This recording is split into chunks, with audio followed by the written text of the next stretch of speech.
What makes a great leader? In the podcast series 12 O'Clock High, a podcast on business leadership, I explore this topic with Richard Lummis. We take a look at examples from history, from business, from current events, and even from the movies. If you're interested in business leadership, whether you're a CEO or whether you're a middle manager, this is the podcast series for you. We take a look at presidents and everyone in between. I hope you will check us out. 12 O'Clock High. Hello, everyone. This is Tom Fox. I'd like to welcome you to Compliance Into the Weeds, a podcast where, with Matt Kelly, the coolest guy in compliance, founder and editor of Radical Compliance, we take a deep dive into the weeds of a compliance or compliance-related topic. In this podcast, we take a look at the Alabama Sharpie issue, which occurred at the Trump administration during Hurricane Dorian, where the president released incorrect information, either negligently or intentionally, that Hurricane Dorian was going to impact Alabama, and then to bolster his case, drew a Sharpie mark on a official U.S. government hurricane tracking map to try to prove its point. We take a look at it from leadership lessons. We take a look at it from corporate governance lessons. We take a look at it from the compliance angle, and finally, from internal controls. It's a great example, literally torn from the headlines, about what can happen when things go horribly and totally wrong. I know you'll enjoy it. Compliance Into the Weeds is a production of the Compliance Podcast Network and a proud member of C-Suite Radio. Hello, everyone. This is Tom Fox, compliance evangelist and the voice of compliance, backing in with Matt Kelly, the coolest guy in compliance, for another episode of Compliance Into the Weeds. Today, we're going to take up the following topic. Some of my best friends in compliance are lawyers. And it's based upon a blog post that Matt wrote entitled Study Law to Advance Compliance Career ? So Matt, first of all, welcome. And why don't you, I guess the first question I wanted to ask is, why did you even write this post? Yeah, Tom. So I wrote this because somebody asked me what I thought a good continuing education strategy would be for mid-career compliance professionals. And I can give you some background on the woman who asked me this question. She is in her early 40s and has a college degree and had worked in corporate compliance more in the healthcare sector. So a lot of coding compliance, Medicare, Medicaid payment issues like that. But she had a respectable and considerable career in corporate compliance for quite a while, took a few years away from the profession to run her own business not in compliance, and after several years, she wanted to get back in the field. And she found that there were a lot of job openings where they said either JD required or some other sort of advanced legal degree. So she wanted me to kind of just share my thoughts on, if you're a mid-career professional who has a college degree but is not a lawyer, does it make sense to either go to law school for a JD or even just a shorter master's for non-JD track, a master of legal studies or masters of law or various other things? They go by various names, but there are a lot of schools now that offer them on some sort of continuing education or postgraduate level. And she was asking, is that sensible? Is it worth it? Is it worth it for somebody her age? I should even say our age, because I'm slightly older than she is.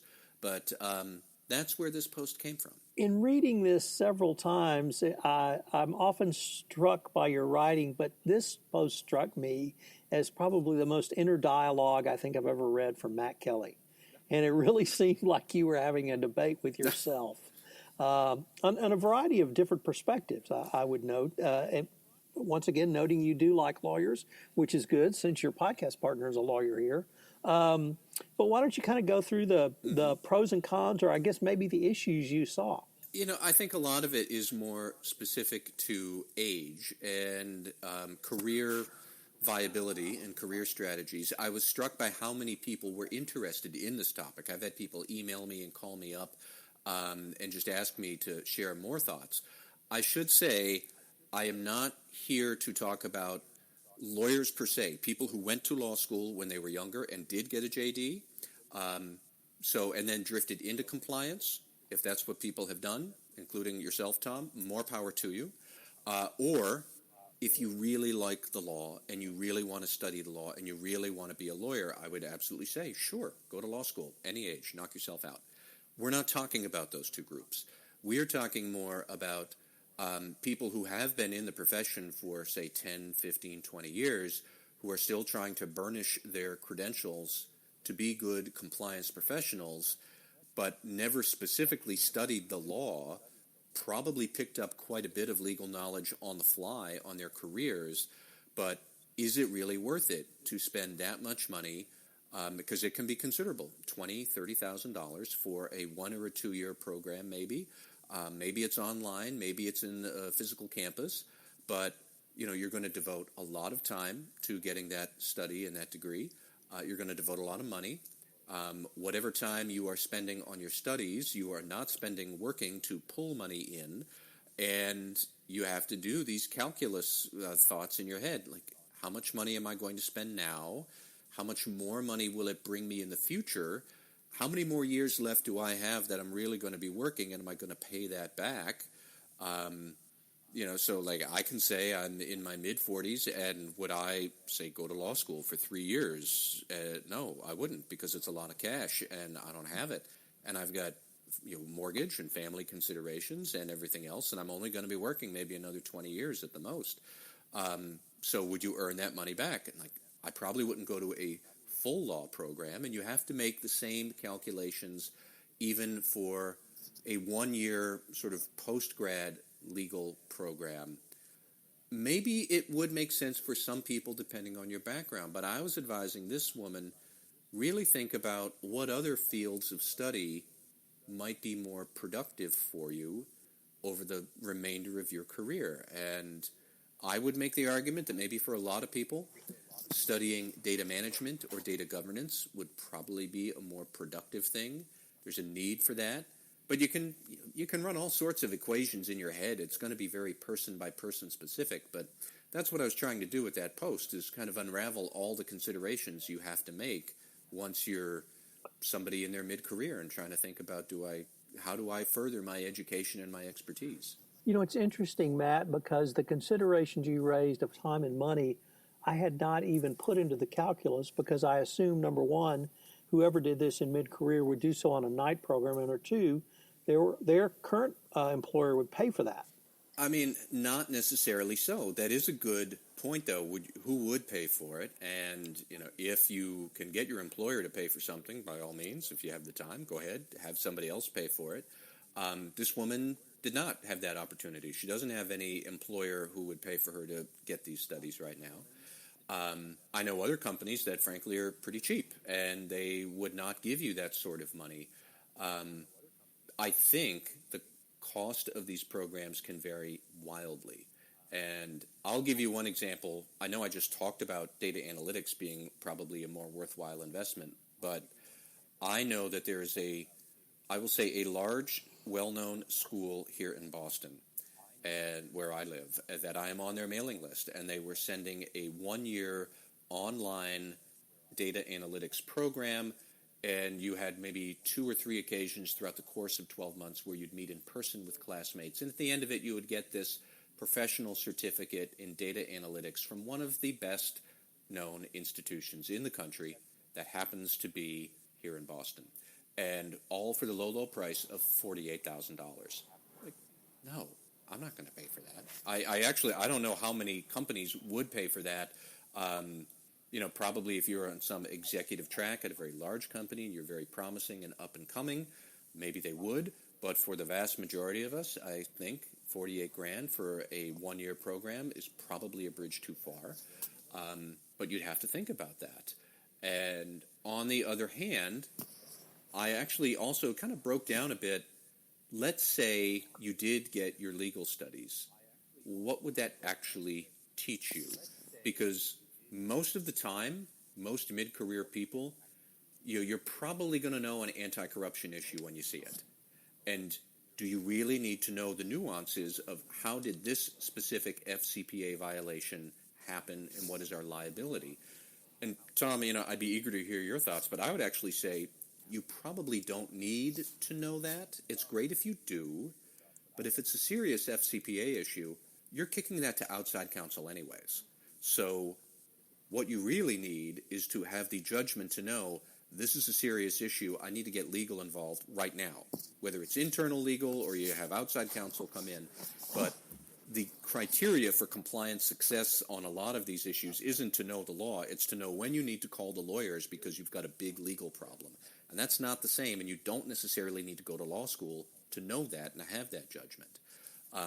So I'll stop right there. But, Tom, that was one thing I posited to this woman about why maybe going specifically to law school, think about that. I don't know if you would need to have that level of expertise. So a couple of thoughts, Matt. The first is which is, what if we broke down the compliance professionals' practice today and where it might be 5 years from now, and maybe tried to build an educational component or series of educational components around the skills needed? But before we get that, I want to acknowledge Sean Rogers, who publicly responded to your blog post with a tweet that he had gone to law school at night and gotten a law degree, and he thought it launched him into compliance. So certainly there is that example. But I guess in thinking through the issues you raised, I was more interested in the less importance of law in the practice of compliance and the more importance of other skills. You mentioned data management, data governance. You also talk about business performance. That opens up a wide variety of different disciplines, business process engineering, process management, skills, leadership skills, communication skills. None of these are taught in law school. And unfortunately, the practice, the teaching of law is based on the practice of law, which is really antithetical to the compliance formulation of prevent, detect, and then remediate. So perhaps I am aware of the university that you're talking about because I'm on that same mailing list. And what I have done at that same university is I do their, I think they're 3-month courses because it's $3,000. And so I've learned a variety of specific skills that I was just interested in, that I've taken courses over the past several years that might be more characterized as business process courses to understand how you think through those business processes.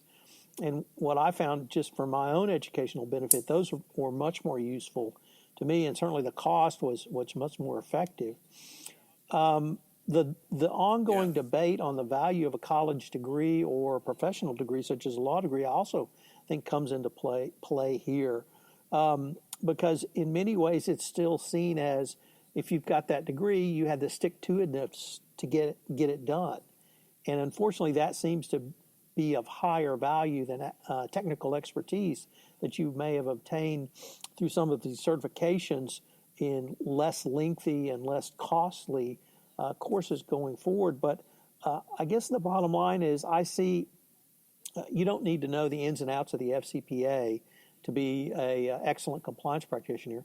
You need to understand some very basic law, but it's is it a bribe or isn't it a bribe? Is it right or isn't it wrong? And then internal controls, policies and processes to effectuate those internal controls, and then be able to answer business process questions as they come up going forward. And what's the type of class or degree or certification that's going to give you that? Or should you go in the direction of an ACFE where you learn fraud examining techniques? That certainly would be a benefit as well. Oddly enough, just before we got on the phone call here with you today, Tom, I was talking with a friend of mine who is a lawyer by training, works at a firm, and he asked me what did I think about a lawyer getting a certification in fraud examination. I was like, that, I think, is certainly a much more valuable cross-training than perhaps somebody who is getting cross-trained, vice versa, who might be coming from a business process background, but really, needs to take a course in what the FCPA is. Like I said, if you've been doing this for 10 or 15 years, you know the basics of the FCPA. What I had said in my post was that if you think about these issues from the perspective of the board, let's say you have an FCPA issue. Sure, they'll probably want to know, how bad of a problem is this? How did this happen? But you, the compliance professional, don't necessarily need to give them a lecture on what the legal infraction was and what the liability is, because that's what you pay outside counsel to do for you. But what they are going to want to know is how can we prevent this from happening again, or what is our overall exposure to these types of incidents? And I called it the risk of misconduct incidents at scale. And how do you reduce the risk across the whole enterprise to some acceptable level? And that gets a whole lot closer to what you were saying a few minutes ago about understanding business processes, effective internal controls, how to diagnose controls, how to interpret large volumes of data about transactions or the effectiveness of controls, and really how to look at all of that data and draw the right inferences to be able to say we want to change this sort of a policy or amplify that sort of training. I'm all for people studying the law if that's what they want to do, but studying the law doesn't teach you those kind of things. It's much more about brushing up on data governance, business processes, like you said, Tom, and that sort of vein. So my advice to this woman was, if you really want to take a year and go back to burnish your credentials, and you're going to pay for this yourself, and it's going to cost you a fair bit of money. I don't know how much money she might have to spend. But if you're going to do it, there's a strong argument to be made that that's where you want to do it, is on these emerging governance issues, not necessarily what the actual law is, because you're going to have outside counsel who can tell people what the law is. You only need to know when it's time to bring them in. So that was my advice to her.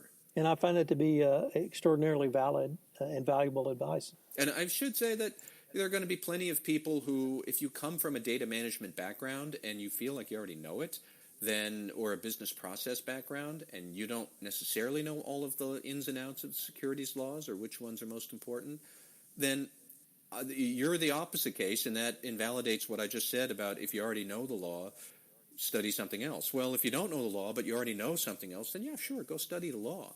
But really, we're talking about career strategies, and you need to sit back and think about, where can I get the most return on the investment I might need to make personally? For better or worse, there are a lot of companies cutting back their training budgets. And then try and figure out, what is my return over the remainder of my career, which for some of us might be a lot less than a 25-year-old who's going to be working for another 40, 45 years. Yeah, sure, go to law school, knock yourself out. But for people who are 45, with a mortgage, with kids, they've got to think much more strategically. And that, I suppose, is my point, is, look at what you already know, what you're probably going to need, what your bosses will need you to know, put it that way, 2 years, 5 years out. Go study that stuff, and that will be really what's going to pay off for you in the future. I would add another route might be behavioral psychology, or even a master's in human resources or human resource management, because so many behavioral psychology techniques are now embedded in human resource management, and that may be an appropriate place to deliver many of the compliance tools, strategies, and tactics that we talk about on a regular basis. I would agree wholeheartedly. A lot of corporate compliance these days is about guiding large groups of people to behave in certain ways in a preventive manner rather than cleaning up after them. That's human nature, that's human resources, that's HR, that's social psychology, behavioral psychology, all of that. The need for that is not going to go away. Well, Matt, after going through this exercise of this podcast with you, let me see if I could posit this and see if you think it's valid, or you think perhaps a candidate might go in another direction. My advice would be to fully and as well as you can assess your skill set. So for me, that's a lawyer, legal training. See what holes are in that skill set, either currently exist in the compliance function you want to work, or you think will exist in 2020, 2025, or even 2030, and perhaps get training in those areas where you feel like you have a gap. So for me, it would be quantitative and business process, and that's what I've been trying to. Conversely, if you come from an internal controls, accounting, or forensic background, your gaps may be more in the qualitative. It may be more in communications. It may be more in behavioral psychology. It may be more in law, and move to fill those gaps. I would absolutely agree. Yeah. Well, this has really been a interesting question, and this is certainly one that gets not much play, if at all. So it seemed this blog post you wrote really resonated with a lot of people. As I recall, you got a lot of comments on it, and I think that's going to be commentary that goes forward, Matt. We shall see. I hope so. Hello, everyone. This is Tom Fox again. I'd like to thank you for listening to this episode of Compliance Into the Weeds. If you have any questions, you can email me at tfox@tfoxlaw.com. You can email Matt at mkelly@radicalcompliance.com. I hope you'll plan to join Matt and the rest of the Everything Compliance gang at Converge 19 for our first live podcast recording of Everything Compliance. It's going to be a ton of fun. For information on Converge 19, you can check out the show notes to this episode. Compliance Into the Weeds is a production of the Compliance Podcast Network and a proud member of C-Suite Radio.